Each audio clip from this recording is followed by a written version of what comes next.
नमस्कार दोस्तों, कैसे हैं आप लोग। उम्मीद करता हूं आप लोग बहुत अच्छे होंगे और आपकी तैयारी बहुत अच्छे से चल रही होगी। दोस्तों, यूपीएससी पैट के क्लास 1 है आज, और आज से हम यूपीएससी के क्लास या सिलेबस को कंटिन्यू करने वाले हैं। और जितने भी पॉइंट कल हमने क्लास में सिलेबस को डिस्कस किया था और जितने भी पॉइंट हमारे सिलेबस में दिए गए हैं, हम उन्हीं के अकॉर्डिंग जो है उसी के लिए यूपी पैट के लिए ही स्पेशल हम ये क्लास लेने वाले हैं। क्योंकि जितना यूपी पैट में जिस टॉपिक से पूछा जाता है हम केवल उसी पर बात करने वाले हैं, और आपके जो नोट्स हैं उनको बहुत छोटा कराने वाले हैं। समझाएंगे आपको बहुत ज़्यादा, परंतु आपको जो की पॉइंट नोट करने हैं केवल इतने ही नोट करने हैं जितने आपको बताए जा रहे हैं, क्योंकि उसी से आप 80+ से भी ज़्यादा नंबर यहाँ पर ला सकते हो।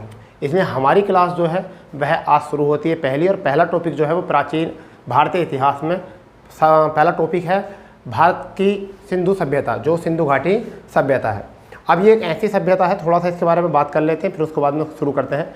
सिंधु घाटी सभ्यता एक नगरीय सभ्यता की एक क्रांति के रूप में उभर कर आई, यानी कि 1826 से पहले हम भारत में किसी सभ्यता को नहीं जानते थे, और हमें विश्व की सबसे बड़ी सभ्यता मेसोपोटामिया की सभ्यता लगती थी।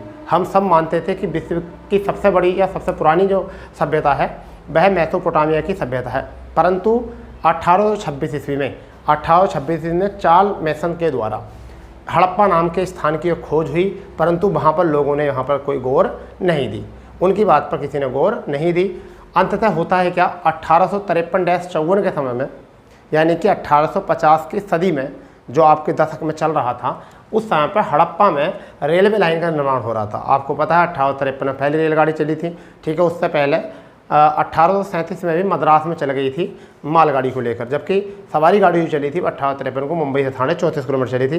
तो देश में जो है रेलवे लाइन का जो है प्रचार प्रसार बहुत तरीके से निर्माणाधीन हो रहा था, ठीक है। उसी के चलते जो है पाकिस्तान में, ठीक है, पाकिस्तान में एक रेलवे लाइन बिछाई जा रही थी लाहौर साइड में। तो वहाँ पर पहली बार वहाँ पर जब मिट्टी की ज़रूरत पड़ी तो उन्होंने एक टीला देखा, और वहाँ लोगों ने बताया, वहाँ की जो लेबर थी, मजदूर थे, उन्होंने पता लगाया कि यहाँ पर कुछ साक्ष्य हैं जो ईंटों के हैं। तो वहाँ पर जाकर जब पता चला किनको, बर्टन बंधु को, वो 2 लोग थे जो बर्टन बंधु थे, ठीक है, जॉन बर्टन और रॉबर्ट बर्टन, ठीक है। तो ये बर्टन बंधु थे, जॉन बर्टन और रॉबर्ट बर्टन जो थे, ये दोनों बंधु थे, वो जो रेलवे लाइन का काम कर रहे थे। इन लोगों ने 1854-57 तक इस चीज़ की पुष्टि की कि यहाँ पर कोई पुरानी सभ्यता थी, जबकि उससे पहले भी चार्ल्स मैसन ने इसकी खोज कर ली थी, परंतु इनकी बातों पर किसी ने जोर नहीं दिया।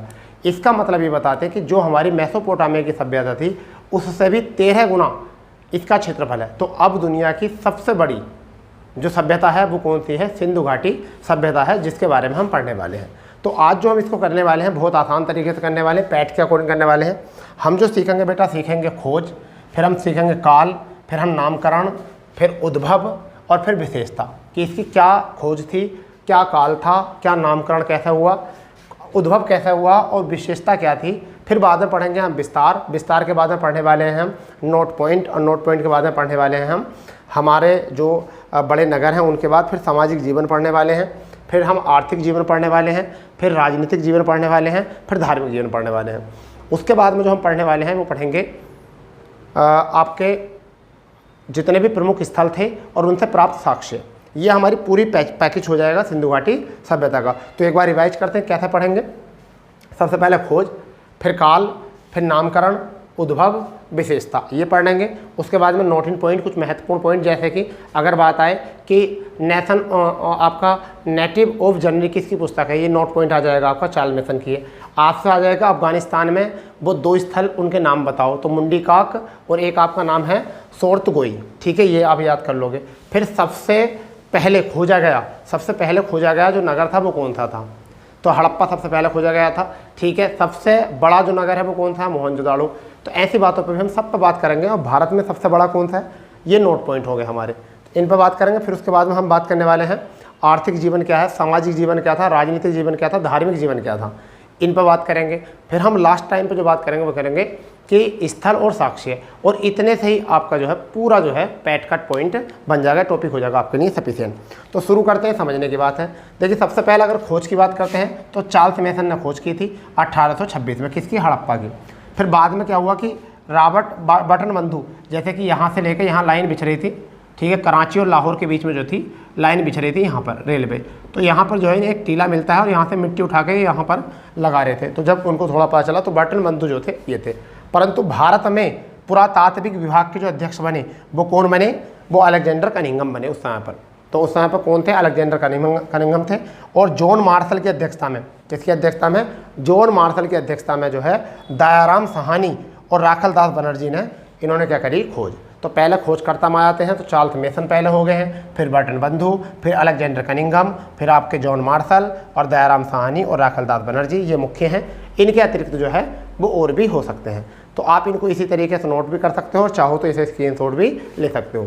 तो पहली बात, खोज के रूप में कौन हो गए, चार्ल्स मेसन हो चुके हैं, बटन बंधु हो चुके हैं, अलेक्जेंडर कनिंघम हो चुके हैं, भारतीय पुरातात्विक सर्वेक्षण विभाग के अध्यक्ष, जबकि विश्व के कौन थे, जॉन मार्शल, ठीक है। अब भारत के कौन थे, अलेक्जेंडर कनिंघम, और दयाराम साहनी और राखल दास बनर्जी, इनकी अध्यक्षता में इन्होंने काम किया था। अब आती है बात कालक्रम, काल की, कि ये कब से कब तक रहा।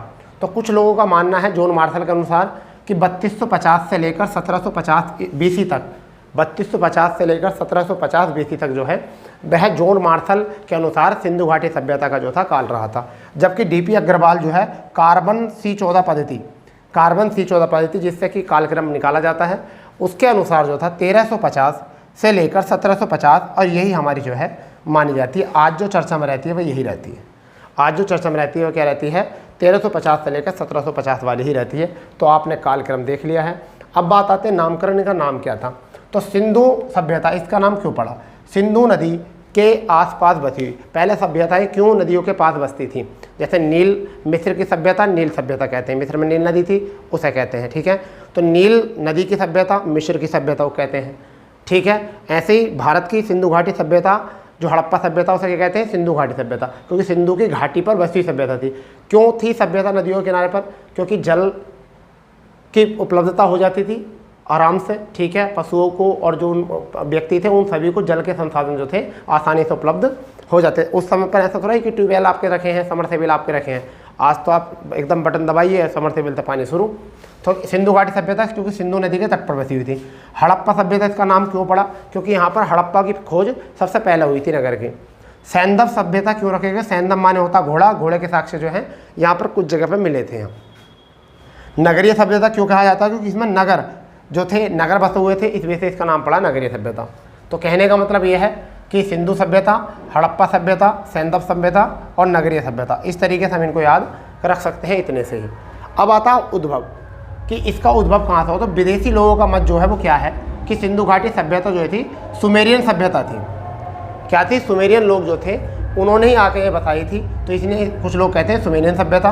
और उनमें कौन कौन थे कहने वाले, मार्शल थे, व्हीलर थे, चाइल्ड थे, डी कोसाम्बी थे, ठीक है। तो सुमेरियन सभ्यता को बताने वाले कौन थे, Marshall, Wheeler, Childe, D Kosambi, ठीक है। स्थानीय मत क्या था, जो अपने लोग स्थान के थे उन्होंने क्या बताया, इन लोगों का उद्भव द्रविड़ लोगों से हुआ। राखल दास बनर्जी ने द्रविड़ लोगों को बताया, सिंधु घाटी सभ्यता के लोग। और TN रामचंद्रन ने जो बताया वो क्या बताया कि आर्य लोग आके बस गए थे यहाँ। तो ये कुछ बातें जो है नगण्य है, आपको बस इतना याद रखना किसी ने क्या कहा था। अब बात करते हैं विशेषता की। क्या बात करते हैं, विशेषता की बात करते हैं कि सिंधु घाटी सभ्यता की क्या विशेषता थी, ठीक है। तो इसे नगरीय सभ्यता कहा जाता था क्योंकि नगरों से बनी थी। इसमें कांस्य युगीन सभ्यता कहा जाता क्योंकि इसमें कांस्य धातु का प्रयोग किया गया था। आदि ऐतिहासिक सभ्यता इसे कहा गया था, क्यों कहा गया था, इसमें जो लिपि थी उसको देखिए 3 प्रकार की होती हैं, एक होती है आपकी ऐतिहासिक, एक होती है प्राग ऐतिहासिक, और एक होती है आदि ऐतिहासिक, और एक होती है ऐतिहासिक। प्राग ऐतिहासिक ऐसी होती है ना तो उसके लिखित साक्ष्य मिले हैं ना उनको पढ़ा, जब लिखित ही नहीं तो पढ़ा हुआ भी नहीं है, ठीक है। आदि ऐतिहासिक क्या होता है, जिसमें लिखित साक्ष्य तो मिले परंतु पढ़ने में अभी तक हमें कामयाबी नहीं मिली, केवल हम क्या कर रहे हैं, अनुमान लगा रहे हैं, सब चीज़ों के लगा रहे हैं अनुमान। शांति प्रिय सभ्यता इसलिए क्योंकि यहाँ पर युद्ध जैसी कोई कंडीशन नहीं देखने को मिली थी। व्यापार प्रधान इसलिए थी क्योंकि यहाँ पर लोथल, ठीक है, लोथल आपका, रंगपुर आपका, और सुतकागेरोर, ये सुतकोद्दा, लोथल, रंगपुर, सुतकोद्दा जैसे बंदरगाहों को भी देखने को मिला। इस वजह से पता चला कि वहाँ पर व्यापार होता होगा। मातृ देवी की मूर्ति का यहाँ साक्ष्य मिला, तो इससे पता चलता है मातृ सत्तात्मक सत्ता भी यहाँ पर सभ्यता भी होगी। तो इस तरीके से हमने जो है ग्राफ को पढ़ा है, इस ग्राफ को सीखा है। ठीक है, एक बार और देख लेंगे। काल जो खोज जो की चार्ल्स मेसन ने की, रॉबर्ट पार्टन बंधु ने, Alexander Cunningham, John Marshall, Rakhaldas Banerjee, कालक्रम इनका यही रहा है। काल की अगर बात करें तो जॉन मार्शल के अनुसार 3250 से 1750 तक है। डीपी अग्रवाल के अनुसार जो है कार्बन C14 पद्धति के 2350 1750, तो यही एग्जाम में मानने वाली होती है। अगर नामकरण की बात करें, सिंधु सभ्यता इसका नाम पड़ा सिंधु नदी के कारण, हड़प्पा सभ्यता नाम पड़ा हड़प्पा शहर की खोज के लिए, सैंदव सभ्यता घोड़े के साक्ष्य के लिए, नगरीय सभ्यता नगरों का यहाँ पर वास था। फिर उद्भव की बात करें, विदेशी मतों का मतलब है सुमेरियन सभ्यता के लोग यहाँ रहते थे। मार्शल, व्हीकलर, चाइल्ड, डी कोसाम्बी का इनका मत था। स्थानीय मत ये था कि द्रविड़ लोग कहते थे राखालदास बनर्जी, और आर्य लोग कहते थे, क्या आर्यों के लोग बताते थे कौन, टी.एन. रामचंद्रन। ठीक है, नगरीय सभ्यता नाम इसलिए क्योंकि नगरों का वास था। काश्ययुगीन सभ्यता इसलिए क्योंकि यहाँ काश्य धातु का प्रयोग हुआ। आद्यते इसलिए क्योंकि यहाँ लिखित साक्ष्य तो मिले परंतु पढ़ने में सक्षम नहीं थे हम। शांति प्रिय सभ्यता इसलिए क्योंकि यहाँ पे युद्ध की कोई स्थिति पैदा नहीं हुई थी। ठीक है, व्यापार सभ्यता इसलिए प्रधान कहते हैं क्योंकि यहाँ रंगपुर, लोथल और सुतकोद्दा में यहाँ पर बंदरगाह मिले हैं। मात्र सत्तात्मक यहाँ पर कि मात्र देवी की मूर्ति जो है यहाँ पर देखने को मिली है। तो ये तो थी हमारी अभी तक इसका परिचय। अब हम बात करने वाले हैं इसके विस्तार को। अब जो हम बात करने वाले हैं वो बात करने वाले हैं विस्तार को लेकर के। विस्तार इसका क्या था, क्योंकि सबसे पहले हम विस्तार पढ़ेंगे, फिर पढ़ेंगे नोट पॉइंट। ठीक है भाई दोस्तों, तो अब हम बात कर लेते हैं विस्तार क्या था, और आप लोगों को जो है ये विस्तार बड़े अच्छे तरीके से समझना है, क्योंकि ये विस्तार जो है सबसे अलग होगा, सबसे अच्छा तरीके से होगा, और आपने अभी तक ऐसा पढ़ा नहीं होगा, इस तरीके से होगा ये। ठीक है भाई, तो ये विस्तार की हम बात करने वाले हैं। पहली क्लास है हमारी, ज़्यादा से ज़्यादा दोस्तों में शेयर करो। और ये अब आपका यूपी पैट का जो है सिलेबस शुरू कर दिया गया है। डेली क्लास आपको 8 बजे जो है प्रोवाइड हो जाएगी। ठीक है भाई, आप बिल्कुल तैयार रहिए इस क्लास के लिए, और आप इसमें बिल्कुल कोर्स के अनुसार जो है तैयारी करने वाले हो। और ये जो मेरी ऑफलाइन के क्लास के जो बच्चे हैं वो इसको करेंगे रिवाइज। ठीक है, और जो ऑनलाइन बच्चे हैं वो क्या करेंगे, इसको वो करने वाले हैं, इसके नोट्स बनाने वाले हैं। तो अगर हम बात करें सिंधु घाटी सभ्यता की, तो सिंधु घाटी सभ्यता में अगर सबसे पहले बात करते हैं उत्तर दिशा, और नीचे बात करते हैं दक्षिण दिशा। यहाँ पर बात करते हैं पूर्व दिशा, और यहाँ पर जो बात करते हैं ये करते हैं पश्चिम दिशा। क्या करते हैं, पश्चिम दिशा। तो ये आकृति कुछ इस तरीके से बनी हुई थी, इसलिए इसे कहा गया, इसने क्या कहा गया, इसको त्रिभुजा आकृति। इस तरीके से जो ये थी आकृति बनी हुई थी इसकी। ठीक है भाई, इस तरीके से इसकी आकृति बनी थी, इसी को त्रिभुजाकार आकृति कहते हैं। ठीक है, अगर मैं बात करूं इसकी यहाँ से यहाँ तक की लंबाई, यहाँ तक की बोला तो ये कितनी है आपकी, 1400 किलोमीटर है। कितनी है, 1400 किलोमीटर। अगर मैं यहाँ से यहाँ तक की बात करूँ, लंबाई इसकी बात करूँ, तो ये यहाँ से यहाँ तक की कितनी थी हमारी, ये यहाँ से यहाँ तक की कितनी, थोड़ा सा बड़ा करके बना लेते हैं जिससे कि बच्चों को कोई दिक्कत ना आए समझने में। हमारा ऊपर हो जाएगा उत्तर, नीचे हो जाएगा दक्षिण, यहाँ हो जाएगा आपका पूर्व, यहाँ आपका हो जाएगा पूर्व, और यह आपका हो जाएगा यहाँ पर पश्चिम। ठीक है, तो ये इस तरीके से, और ये कुछ सभ्यता बनी थी। तो ये क्या है आपका, ये कितना था, यहाँ तक ये था 1400 किलोमीटर। ठीक है बेटा, और ये जो था हमारा, ये कितना था, ये था 1600 किलोमीटर इसकी लंबाई।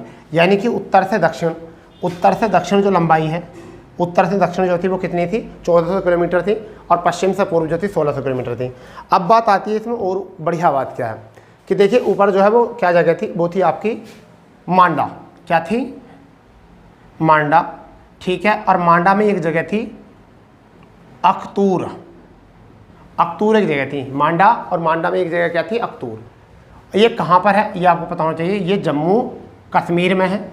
अगर नदी की बात करें तो चिनाब नदी की बात करें तो कौन सी नदी है, चिनाब नदी यहाँ पर थी। अगर पूर्व की बात करें, अगर यहाँ पर तो अहमदनगर जिसे हम दैमाबाद भी बोल देते हैं, क्या बोल देते हैं, दैमाबाद बोल देते हैं। ठीक है भाई, अहमदनगर दैमाबाद बोल देते हैं। और ये कौन सी नदी पर है,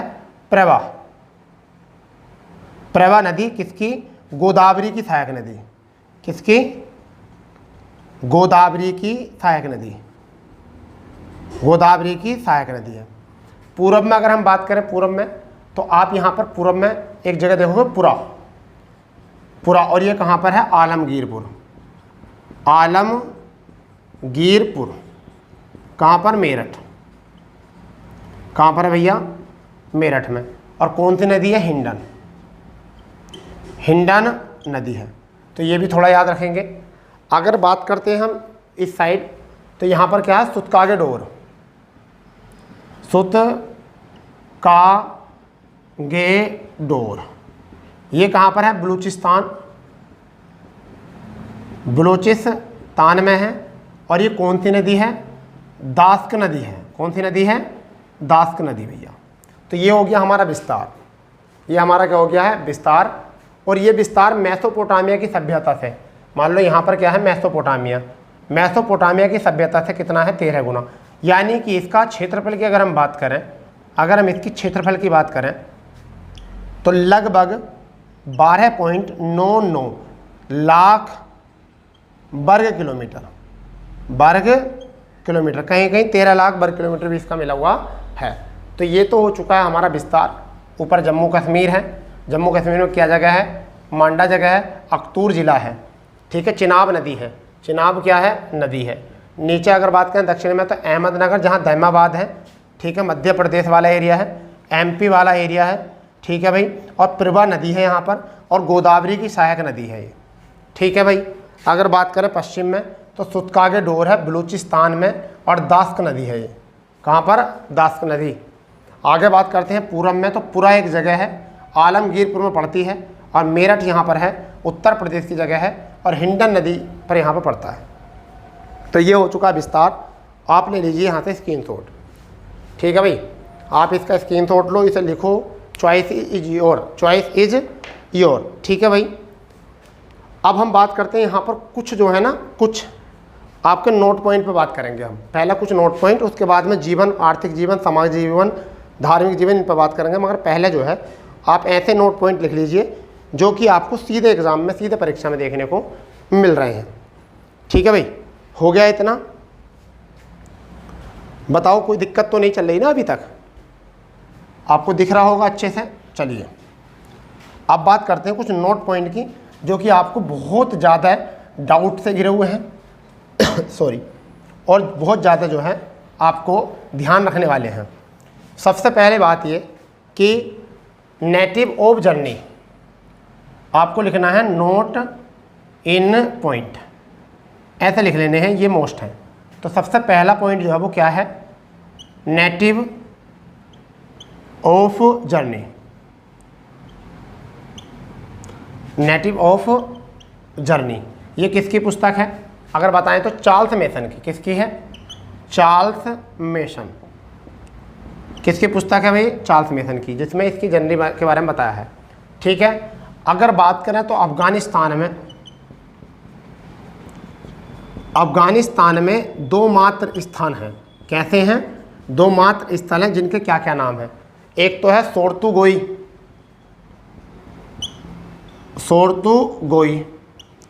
ठीक है, और दूसरा नाम जो है वह है मुंडी काक।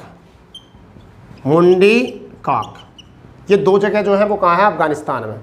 तीसरी अगर बात करें कि सर्वाधिक स्थल जो हैं वो कहाँ पर हैं, वो गुजरात में हैं। कहाँ पर है भैया, सर्वाधिक स्थल जो है कहाँ पर है, गुजरात में, ठीक है। सबसे पहले खोजा नगर कौन सा है, हड़प्पा, ठीक है भाई। सबसे बड़ा नगर जो है वो कौन सा है, मोहनजोदाड़ो,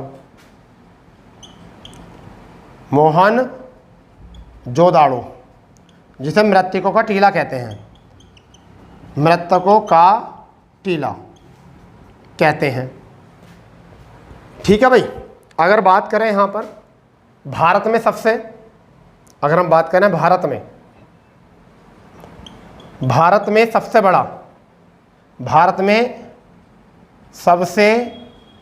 बड़ा नगर, आज वर्तमान में जो भारत में सबसे बड़ा नगर है वो कौन सा है, राखीगढ़ी।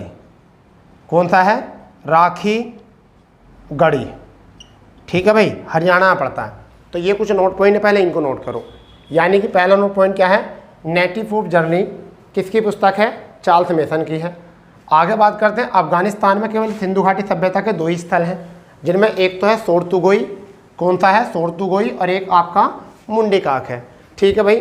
सर्वाधिक स्थल की बात करें तो सर्वाधिक स्थल जो है गुजरात में है, और सबसे पहले खोजा गया स्थल जो था वो क्या था आपका, हड़प्पा।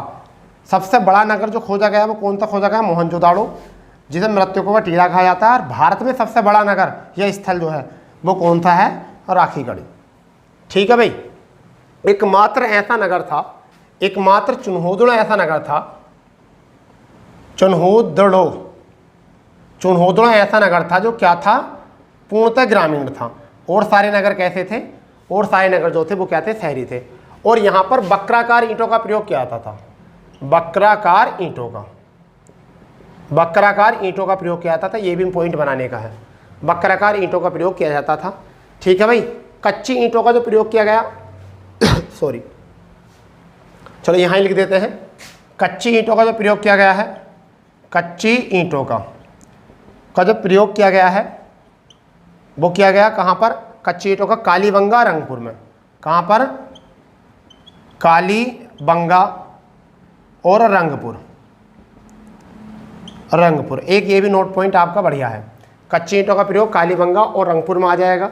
पक्की ईंटों को क्या कहा जाता था, पक्की ईंटों को क्या कहा जाता था, पक्की ईंटों को क्या कहा था, टेराकोटा कहा जाता था। क्या कहा जाता था, टेराकोटा कहा जाता था। ठीक है भाई, टेराकोटा कहा जाता था। पहला आप इनको नोट कर लीजिए, एक बार रिवाइज कर लेते हैं इनको। ये क्या है, नोट एंड पॉइंट में हम बात कर रहे थे, तो सबसे पहला नोट पॉइंट हमारा क्या था, native of journey Charles mason ने अफगानिस्तान के 2 स्थल, एक तो सोरतुगोई और मुंडी कहा अफगानिस्तान। सर्वाधिक स्थल कहाँ, गुजरात में। सबसे पहले खोजा गया कहाँ था, हड़प्पा में। सबसे बड़ा नगर जो है मोहनजोदाड़ो, मृतकों का टीला कहा गया इसको। भारत में सबसे बड़ा नगर जो है राखीगढ़ी था।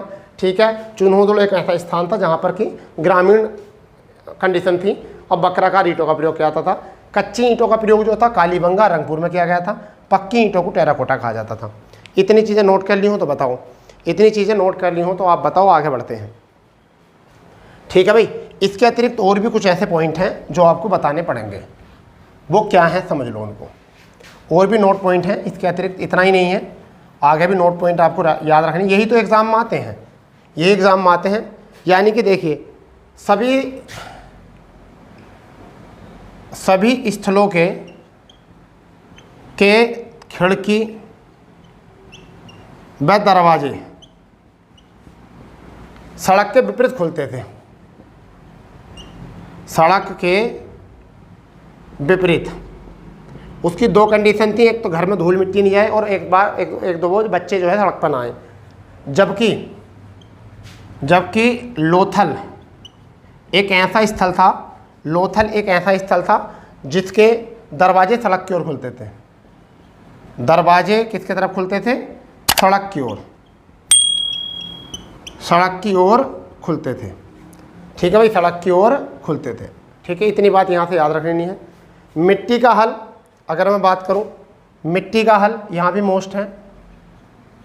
मिट्टी का हल के साक्ष्य कहाँ से मिले थे, बनवाली में, बनवाली, ये भी मोस्ट है। लकड़ी की नाली ये कहाँ पर देखने को मिली है, लकड़ी की नाली धोलावीरा में। कहाँ पर, धोलावीरा में देखने को मिली है। और यहाँ धोलावीरा में क्या थे, भवनों को 3 भागों में बांटा गया था।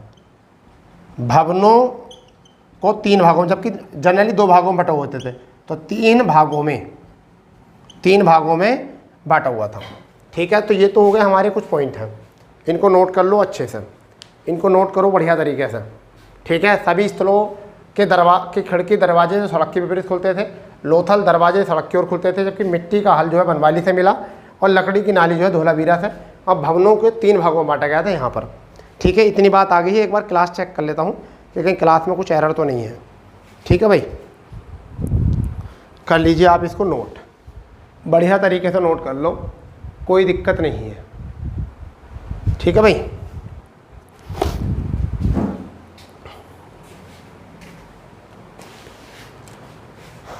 कोई दिक्कत कोई परेशानी नहीं होनी चाहिए।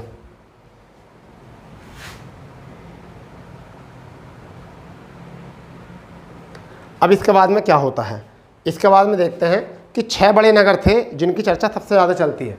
तो इंडस वैली सिविलाइजेशन के 6 बड़े नगर, इंडस वैली सिविलाइजेशन के 6 बड़े नगर वो क्या हैं?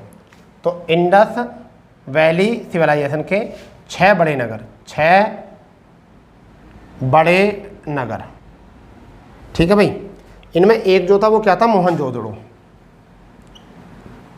मोहनजोदड़ो। दूसरा जो था वो क्या था? आपका हड़प्पा। तीसरा अगर हम यहाँ से बात करेंगे तो कौन था? राखीगढ़ी, राखीगढ़ी। चौथे की अगर हम बात यहाँ से करेंगे तो धोलावीरा, धोलावीरा। पांचवे की अगर हम यहाँ से बात करेंगे तो आपका हो जाएगा कालीबंगा, कालीबंगा। और छठे की बात अगर हम करेंगे यहाँ से तो आ जाएगा गढ़वारीवाल, गढ़वारीवाल, ये आ जाएगा। तो देखिए मोहनजोदड़ो की क्या खासियत है? सबसे बड़ा स्थल। हड़प्पा का सबसे पहला खोजा गया स्थल। राखीगढ़ी भारत में स्थित सबसे बड़ा। धोलावीरा क्या है? धोलावीरा में 2021 में यूनेस्को में शामिल। कालीबंगा की बात करें तो कालीबंगा में तुम्हें पता ही है, कालीबंगा से क्वेश्चन आ चुका है क्योंकि कच्ची ईंटों का प्रयोग किया जाता था, कच्ची ईंटों का प्रयोग किया जाता था कालीबंगा में। और एक रंगपुर जगह भी थी, परंतु यहाँ पर गढ़वाली में क्या है? गढ़वाली में कोई ऐसी कोई खास बात है नहीं, तो इसलिए आपको केवल इतना ध्यान रखना है यहाँ तक, ठीक है भाई। करो इसको भी नोट बढ़िया तरीके से। ये हो चुके हैं 6 बड़े नगर, 6 बड़े नगर की बात हम कर चुके हैं, ठीक है। 6 बड़े नगरों की हम यहाँ से बात कर चुके हैं। कोई दिक्कत नहीं है? बताइए, करो जल्दी नोट इसको, हैंड टू हैंड नोट कर लिया करो, कोई घबराने वाली बात नहीं है भैया, ठीक है। चलिए अब हम बात करने वाले हैं, इसमें कुछ पॉइंट और हैं। वो क्या हैं? सिंधु घाटी सभ्यता में सबसे पहला सामाजिक जीवन। सबसे पहली बात आती है सामाजिक जीवन। सामाजिक जीवन पर यहाँ क्वेश्चन आता है, तो पहली बात इसमें क्या होती है? देखिए मैं आपको बताता हूँ, पर्दा प्रथा और वैश्यवृत्ति थी। यहाँ पर पर्दा प्रथा के साक्ष्य मिले हैं, वैश्यावृत्ति के साक्ष्य मिले हैं, जबकि विधवा के साक्ष्य नहीं मिले, विधवा विवाह के और सती प्रथा। तो इसका मतलब क्या था कि पर्दा प्रथा प्रचलन में थी, वैश्यावृत्ति प्रचलन में थी, विधवा विवाह प्रचलन में नहीं था और सती प्रथा प्रचलन में नहीं था, ठीक है। यहाँ पर अगर हम बात करें तो मातृ देवी की मूर्ति, मातृ देवी की पूजा की जाती थी। क्या की जाती थी? पूजा की जाती थी, ठीक है। और इसीलिए मातृ सत्तात्मक क्या था? शासन था। इसी वजह से मातृ सत्तात्मक क्या था? शासन था, ठीक है भैया। अगर हम बात करें साज और सज्जा जो करते थे, यानी कि महिला और पुरुष दोनों लोग श्रृंगार करते थे। और वस्त्र की अगर बात करें तो सूती वस्त्र और ऊनी वस्त्र दोनों प्रचलन में थे। सूती व ऊनी वस्त्र क्या थे? प्रचलन में थे, ठीक है भैया। और यहाँ के लोग जो थे वो शाकाहारी व मांसाहारी दोनों प्रकार के थे। शाकाहारी और मांसाहारी थे। खेल की अगर हम बात करें तो यहाँ पर चौपड़ और पासा खेलते थे। क्या खेलते थे? चौपड़ और पासा खेलते थे। अगर बात करें अगर हम यहाँ बात करें तो यहाँ पर लोथल और कालीबंगा में, यानी कहाँ पर? लोथल व कालीबंगा में युग्म समाधि थी। क्या थी? युग्म समाधि थी। तो ये तो है इसका सामाजिक जीवन, यानी कि सिंधु घाटी सभ्यता का सामाजिक जीवन क्या है? पर्दा प्रथा प्रचलन में थी, वेश्यावृत्ति प्रचलन में थी, विधवा विवाह जो है प्रचलन में नहीं था, सती प्रथा भी प्रचलन में नहीं था, मातृ देवी की पूजा की जाती थी यहाँ पर, और इसी कारण जो है मातृ सत्तात्मक शासन था। साज सज्जा की बात करें तो महिला और पुरुष दोनों ही श्रृंगार करते थे, आभूषण पहनते थे, सूती वस्त्र और ऊनी वस्त्र दोनों प्रकार के वस्त्रों का प्रयोग होता था। शाकाहारी और मांसाहारी दोनों प्रकार के लोग यहाँ पर भोजन करते थे। चौपड़ और पासा खेल में खेलते थे। अगर लोथल और कालीबंगा की बात करें तो युग्म समाधि यहाँ पर देखने को मिली है, युग्म समाधि देखने को यहाँ पर मिली है। इतनी बात आपको यहाँ से बनाकर रखनी है, ठीक है भाई। अगर हम इसके बाद में अगर देखें भाई, इतना अगर हो गया हो तो इसके बाद में एक राजनीतिक जीवन पर नज़र मान लेते हैं। किस पर नज़र मान लेते हैं? राजनीतिक जीवन पर भी नज़र मान लेते हैं। क्या मान लेते हैं? राजनीतिक जीवन पर नज़र। राजनीतिक जीवन यानी यहाँ के लोगों का राजनीतिक जीवन कैसा था। तो अगर हम यहाँ बात करें राजनीतिक जीवन कैसा था, तो यहाँ पर देखिए पहले जो था गणतंत्रात्मक या आपका राजतंत्रात्मक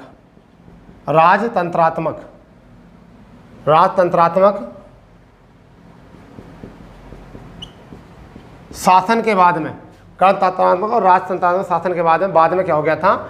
जनतंत्रात्मक हो गया था, जनतंत्रात्मक शासन हो गया था। कैसा हो गया? जनतंत्रात्मक शासन हो गया था। सत्ता जो थी, यानी कि यहाँ पर लोग क्या करते थे? व्यापार और वाणिज्य पर गौर ज़्यादा करते थे। किस पर? वाणिज्य पर गौर ज़्यादा करते थे। अगर बात करें आगे तो यहाँ पर सत्ता जो थी वो किस में? मानव में वास करती थी। किस में वास करती थी? मानव में वास करती थी। सत्ता मानव में वास करती थी, ठीक है भाई। सत्ता जो थी वो किस में करती थी? मानव में वास करती थी। इतनी बात आपको यहाँ से याद रख लेनी है, ठीक है भाई। क्लियर? चलिए इसके बाद देखते हैं क्या।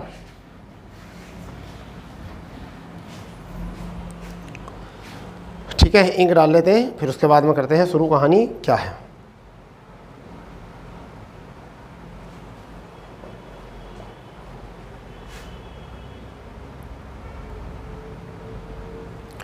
देखिए अब इसके बाद में डालते हैं आर्थिक जीवन पर नज़र। कैसे जीवन पर? आर्थिक जीवन पर नज़र मारते हैं। आर्थिक जीवन। अब आर्थिक जीवन में क्या आता? आर्थिक जीवन में क्या आता? एक तो व्यापार और विदेशी व्यापार यहाँ पर देखने को मिलता है। एक क्या देखने को मिलता है? व्यापार व विदेशी व्यापार। विदेशी व्यापार ये आपको साक्ष्य देखने को मिलता है। इसके क्या तथ्य थे? बंदरगाह जो देखने मिले वो कहाँ मिले? विदेशी व्यापार का मतलब तो ये था। तो एक तो मिले लोथल में, रंगपुर में और सुतकोदा में भी ये बंदरगाह देखने को मिले, ठीक है। माप तोल की इकाई की अगर हम बात करें, माप तोल की इकाई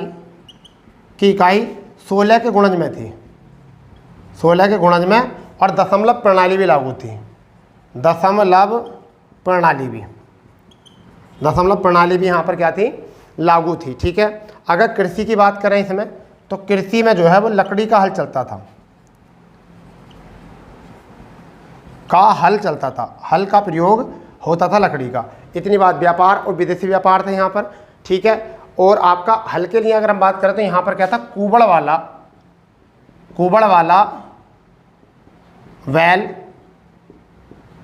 वाला बैल, बकरी और भेड़ के भी साक्ष्य मिले। बकरी और भेड़ के भी साक्ष्य देखने को यहाँ मिले। इतनी बात आपको याद होनी चाहिए। अगर हम बात करें अनाज में, तो क्या थी? कपास सबसे पहले खोजी गई थी। कपास के साथ साथ जौ, फिर चावल और फिर गेहूं। तो इसके भी साक्ष्य जो हैं आपको देखने को मिले हैं। तो ये जीवन हो चुका है हमारा आर्थिक जीवन। इसको भी आप कर लीजिए नोट, इसको भी आप नोट कर लीजिए बहुत अच्छे तरीके से, ठीक है भाई। बहुत फुर्ती के साथ नोट करिए इसको, बहुत फुर्ती के साथ, ठीक है। चलिए अब बात करते हैं धार्मिक जीवन की। क्या था धार्मिक जीवन? क्या था इनका धार्मिक जीवन। ठीक है भाई, क्या धार्मिक जीवन था? तो धार्मिक जीवन पर नजर मारते हैं। धार्मिक जीवन पर, अब धार्मिक जीवन पर अगर बात करें तो क्या करते थे? ईश्वर की पूजा करते थे। क्या करते थे? ईश्वर की पूजा करते थे। पहली बात तो ये बात याद रखनी, ईश्वर की पूजा करते थे। मानव, ईश्वर की पूजा किस में करते थे? मानव, वृक्ष और प्रकृति। क्या करते थे? मानव, वृक्ष और प्रकृति में करते थे। तंत्र मंत्र और भूत प्रेत पर विश्वास रखते थे। तंत्र मंत्र और भूत प्रेत पर विश्वास रखते थे। क्या रखते थे? भूत प्रेत पर विश्वास रखते थे, तंत्र मंत्र पर भी रखते थे। ठीक है। वृक्ष, सांप, पक्षी, वृक्ष, सांप, पक्षी की पूजा करते थे। क्या करते थे? की पूजा करते थे। ठीक है। और अग्नि और स्वास्तिक, किसके? अग्नि व स्वास्तिक के प्रमाण मिलते हैं, के प्रमाण मिलते हैं, ये भी प्रमाण मिलते हैं। तो धार्मिक जीवन में आपकी बात हो चुकी है। ईश्वर की पूजा जो करते थे वो मानव, वृक्ष और प्रकृति में करते थे। फिर दूसरी बात, तंत्र मंत्र, भूत प्रेत पर आदि विश्वास रखते थे। वृक्ष, सांप, पक्षी की पूजा करते थे। अग्नि और स्वास्तिक के भी प्रमाण यहाँ पर देखने को मिले हैं। ठीक है भाई दोस्तों, इसे जल्दी से नोट करो, आप इसको जल्दी से नोट कर लीजिए, फुर्ती के साथ नोट कर लीजिए, बहुत बिंदास तरीके से नोट करना है आपको यहाँ से। ठीक है भाई, हो गया यहाँ तक? तो दोस्तों आज का सेशन केवल यहाँ तक ही रहने वाला, क्योंकि ज़्यादा लंबी क्लास में आपको बोरियत होने लगती है। अब हमारा एक पार्ट और रह चुका है सिंधु घाटी सभ्यता का, जिसमें रहेंगे हमारे पुरातात्विक साक्ष्य, यानी कि कौन से साक्ष्य कहाँ थे, उसको हम ट्रिक माध्यम से कराएंगे। बिल्कुल एक बार अगर याद कर ली तो फिर ज़िंदगी में कभी भूल नहीं सकते। ठीक है, इस तरीके से याद कराएंगे हम, तो वो नेक्स्ट क्लास आपकी रहेगी। तो आज के लिए केवल इतना ही। अगर सेशन में आपको मज़ा आया है तो अपने दोस्तों को शेयर कीजिए, चैनल को सब्सक्राइब कीजिए और बेल आइकन दबा दें, जिससे कि आपको हर एक नोटिफिकेशन मिल जाए। आज से हमारा कोर्स जो है शुरू हो चुका है, किसका? पेट का। और इसमें हम लगातार क्लासें आपको लगाएंगे, जरूरी नहीं कि एक दिन में एक ही क्लास, आपकी अलग क्लासें भी आ सकती हैं। तो हम कोशिश कर रहे हैं कि आप लोग पूरे कोर्स को जो है अच्छे तरीके से एनालिसिस करेंगे। तो मिलते हैं नई क्लास में। जय हिंद, जय भारत, वंदे मातरम।